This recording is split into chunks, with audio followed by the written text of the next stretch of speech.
Et salut tous les on se retrouve pour le deuxième épisode pour vous préparer pour une saison qui va venir, qui va faire que vous commencez du début. Et je vais partir en prenant exemple la saison 50 en soi, on va dire. Mais pour la saison 51, on va partir du rang 1.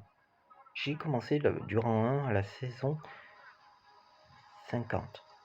Si vous voulez voir ma vidéo comment débuter le niveau 50, vous verrez comment je suis parti du rang 1 et je suis passé rang 13 rapidement. Vous passerez pas à la prochaine saison à rang 13 rapidement, mais à moins que vous commenciez le soir. Mais si vous commencez le matin, ça risque d'être compliqué parce que les meilleurs mondiaux sont rang 10. Alors, je vais vous parler des meilleurs augments. Qu'est-ce qu'il faut prendre, qu'est-ce qu'il faut pas prendre. Vous commencez le jeu. Il y a quelque chose qui est pour moi obligé. De toute façon, vous pouvez faire autrement, mais franchement, vous ne faites pas autrement. C'est que vous prenez toujours ces deux trucs au niveau max. C'est les premiers trucs que je fais, je prends ça au niveau max. Je rends 3, j'ai les deux au niveau max. Pour moi, c'est indispensable. On peut pas faire autrement. Puis, on a quoi? Bon, les défenses, je verrai à part quelle défense prendre. Par exemple, là, qu'est-ce que vous devez prendre? Je sais pas. Si, je sais, mais... Là, la réponse était canon. Mais les deux autres étaient bien. Ça dépendait de la méthode. Si les gens auraient joué Zuka, t'aurais mis des billes. Si les gens avaient joué autre chose que des tanks, t'aurais mis les mitraillettes. Ils auraient joué Cobra, genre... Cobra, ça se discute. Ça se discute, les gros. Les Cobra, c'était mieux de lance-flamme. Je parle du full Cobra. Hein. Donc, ils augmentent. Qu'est-ce qui est le plus important?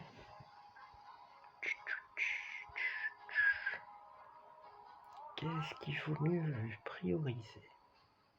Celle-ci, parce qu'elle est tout au fond, donc elle est trop forte. Donc, je vais pas vous parler des défenses, je vais juste vous dire que le plus important à prendre, c'est pour faire en sorte que vous gagnez le plus de temps possible. Il faut faire en sorte que l'ennemi mette le plus de temps possible à vous battre et que vous le battiez en moins de temps possible. Donc, pour ça, la plus importante d'après moi, c'est celle-ci. Elle vous mettra à l'abri déjà de se faire one-shot les bâtiments par des bombardiers. Bon, ça peut arriver quand même, mais plus les gens mettront du temps à tuer vos bâtiments, plus on sera lent, donc plus ils seront lents, donc c'est pratique de ouf. Puis ça vous protège énormément contre l'artillerie et les salves, les barrages. Et ça vous protège aussi bien contre les... En vrai, ça vous protège contre tout, mais son ulti à elle, qui prend la possession des bâtiments, contre les bestioles, je sais pas où elles sont là. Donc la santé des bâtiments, c'est le plus important. Après, justement pour gagner plus de vitesse, la plus importante après c'est le dégât des troupes. Le but vraiment c'est de faire en sorte d'être le plus rapide et que l'autre soit le plus lent. Donc ça et ça, c'est secondaire. Le plus important c'est PV des bâtiments et dégâts des troupes. Après, je dirais que viendra en troisième, c'est la santé des troupes, parce que faut mieux qu'elles meurent pas. Faut pas que votre attaque s'essouffle. Faut partir du principe que ce que vous voulez, c'est pas que l'adversaire arrive à faire 0 salle. Parce que si l'adversaire fait pareil, vous aurez du mal à avoir vos coffres. Faites en sorte que même si la défense laisse un poil à désirer, ce soit surtout l'attaque qui est priorisée. Prioriser l'attaque sur la défense. Donc, entre prendre ça et prendre ça, ça dépend. Bon, ça aurait été à la place de ça aurait été très clairement, je prends ici pour débloquer ça et comme ça je dégomme une salle. Mais c'est pas le cas, donc c'est pas ouf, mais en vrai je dirais que celle-là et celle-là, vous les prenez en dernier. Celle-là peut être très utile, ça dépend des fois. Mais avant, je dirais que ça c'est plus important. Et indispensable, franchement. Vous êtes obligé de prendre la fusée éclairante. Obligé. Parce que les 3 salles, c'est que j'ai affronté si la map est bizarre. Ils vont te mettre. Tu mets tes troupes là. T'as ta défense là. Tu mets tes troupes là. En fait, ta défense là, tes troupes avancent. Elles vont arriver là. Elle va tomber cette salle. On va voir que la troupe la des plus proches est là. Tes troupes vont faire ça. Pour aller dégommer ceci. On imagine que c'est des guerriers. Et du coup, ils vont passer au milieu des troupes et se faire défoncer. Et c'est pas ouf. Et du coup, t'es obligé en vrai que quand tu fais ça, la fusée éclairante, soit tu les fais aller là, soit tu les fais viser ici, mais tu les empêches de mourir. Parce que là, le 3 salles, c'était un fléau. J'avais pas les fumigènes, je passais mon temps à mourir. Or que là, à partir du moment où j'ai eu les fumigènes, j'ai fait le coup aux autres, ils ont passé leur temps à mourir et à perdre toutes leurs troupes comme ça. Les fumigènes, si vous l'avez pas, déjà, imaginez que vous avez une map comme ça. Vous n'allez pas battre, vous n'allez pas foncer dans le tas bêtement. Si vous avez les fumigènes, vous contournez et vous allez là, vous êtes protégé. Juste des lance-flammes. Vous allez là, cette map, vous avez des hélicos orange, vous allez ici, vous dégommez toutes les salles en 10 secondes.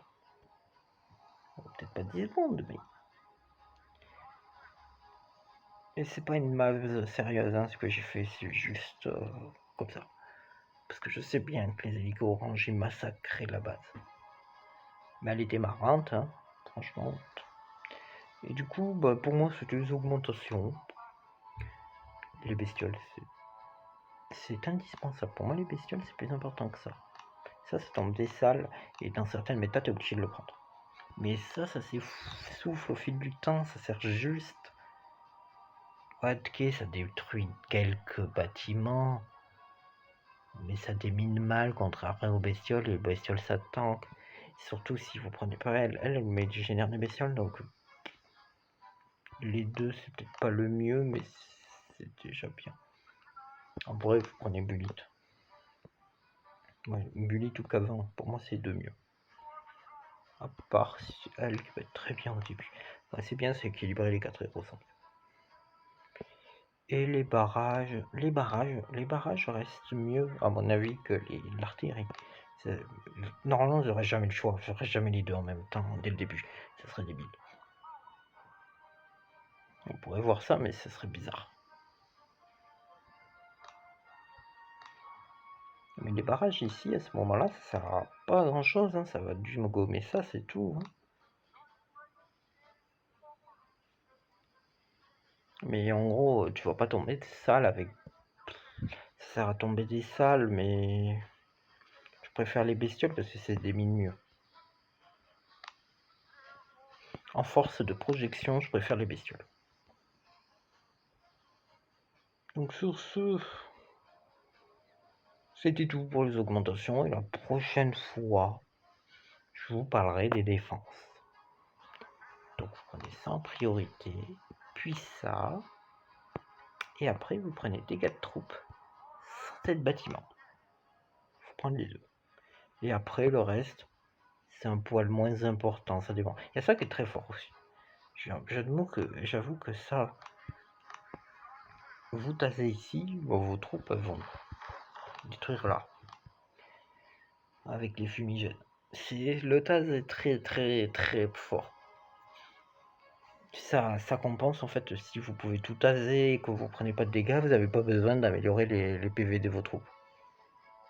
Ici avec les bestioles, vous en profitez pour déminer. Donc c'est peut-être pour ça aussi que les dégâts de bâtiment sont pas hyper importants. C'est que s'ils n'arrivent pas à trouver de troupes, même en ayant les dégâts des bâtiments améliorés, ils vont pas tuer de troupes en n'ayant pas les dégâts de bâtiments améliorés. Ça reste très fort, mais c'est à prioriser après. Et ça dépend. Cette saison, au début, j'étais jusque là. Je veux bien, mais la canonnière, elle me servait juste à déployer des bestioles. Et allô.